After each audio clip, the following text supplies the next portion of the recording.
पौराणिक कथाओं के अनुसार महावीर हनुमान जी को शिव जी का 11वां रुद्र अवतार कहा जाता है। महावीर हनुमान भगवान राम के बहुत बड़े भक्त थे। उनकी माता का नाम अंजनी और पिता वानर राज केसरी हैं। इस कारण उन्हें आंजुनाय और केसरी नंदन आदि नामों से भी पुकारा जाता है। तो आइए हनुमान का जन्म कैसे हुआ, ये हम इस कहानी के द्वारा समझने की कोशिश करते हैं। एक बार अयोध्या के राजा दशरथ अपनी पत्नियों के साथ पुत्रेष्टि का हवन कर रहे थे। ये हवन पुत्र प्राप्ति के लिए किया जाता है। हवन समाप्ति के बाद पंडित ने प्रसाद की खीर राजा दशरथ की तीनों पत्नियों में बांट दी। लेकिन तभी कहीं से वहाँ एक चील आ गई और उसने खीर का एक भाग अपने साथ ले लिया और उसे अपने साथ उस स्थान पर ले गई जहाँ अंजनी माता तपस्या कर रही थी और उसके सामने ले जाकर रख दिया। ये सब भगवान शिव की और वायु की इच्छा अनुसार हो रहा था। आंखें खोलो माते और इस प्रसाद को ग्रहण करो, इससे तुम्हारी इच्छा जरूर पूरी होगी। प्रसाद? लेकिन ये किसने दिया? बस यूं समझ लो, ये महादेव का आशीर्वाद है तुम पर। अंजनी ने उस प्रसाद को ग्रहण कर लिया।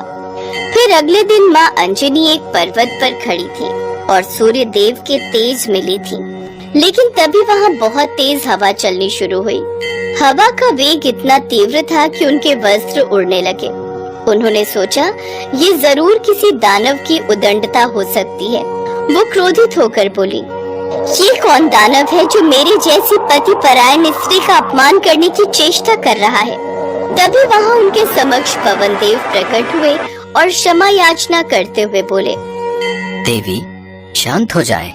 दरअसल आपके पति को जो वरदान प्राप्त है उसके अनुसार आपको मेरे समान एक शक्तिशाली बलशाली पुत्र की प्राप्ति होगी।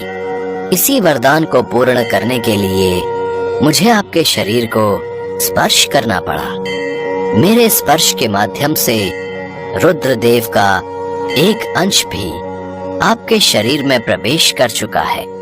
इसलिए महादेव के अवतार के रूप में आपका पुत्र इस धरती पर जन्म लेगा।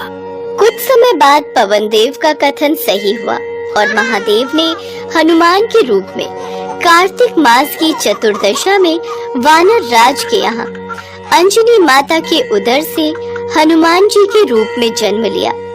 ऐसे ही कुछ महीने बीते। एक रोज हनुमान को जोर की भूख लगने लगी। मातेश्री, मैं बहुत जोर की भूख लगी है, हमें कुछ खाने को दो ना। हम अभी तुम्हारे लिए फल लेकर आते हैं। लेकिन माँ अंजनी को आने में थोड़ी देर हो गई और हनुमान से भूख बर्दाश्त नहीं हुई। उनकी नजर पेड़ से झांकते हुए लाल सूरज पर गई।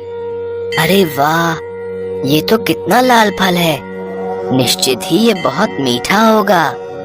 ये सोचकर हनुमान आकाश की ओर उड़ गए।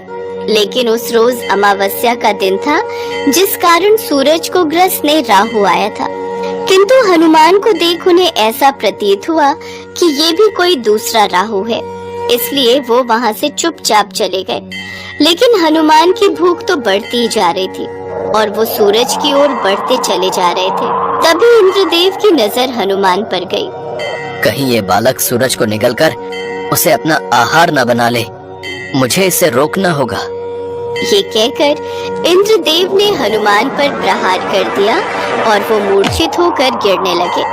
तभी पवन देव ने वहां आकर उन्हें थाम लिया और गुस्से में उन्होंने हर प्राणी मात्र की वायु का संचार रोक दिया। तभी वहां सभी देव प्रकट हुए और उन्होंने पवन देव को ऐसा करने से रोका। फिर सभी देवों ने हनुमान जी को वर दिया। मेरा वरदान है कि ये अमित आयु रहेगा। मेरा वरदान है कि ये कभी भी वज्र से परास्त नहीं होगा। मेरे सताश तेज से ये हर कला में युक्त और संपूर्ण शास्त्रों का विशेषज्ञ होगा। मेरे वरदान से ये पाश और जल से अभय रहेगा। ये सदा यम दंड से अवध और पाश नहीं रहेगा। ये सदा अजय और प्रमादी योद्धाओं से अजय प्राप्त करने का योद्धा रहेगा। अस्त्र शस्त्र तथा यंत्र आदि से इसे कोई फर्क नहीं पड़ेगा। इस प्रकार सभी देवों द्वारा हनुमान जी बेहद शक्तिशाली हो गए और इस प्रकार आगे जाकर जो उन्होंने काम किए वो सभी प्रकार के हनुमान भक्तों में प्रसिद्ध हैं। तो ये थी हनुमान जी की संपूर्ण कथा।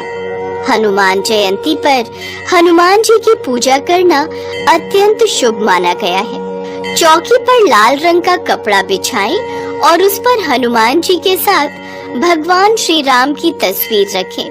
फिर हनुमान जी को लाल और भगवान श्री राम को पीले फूल अर्पित करें।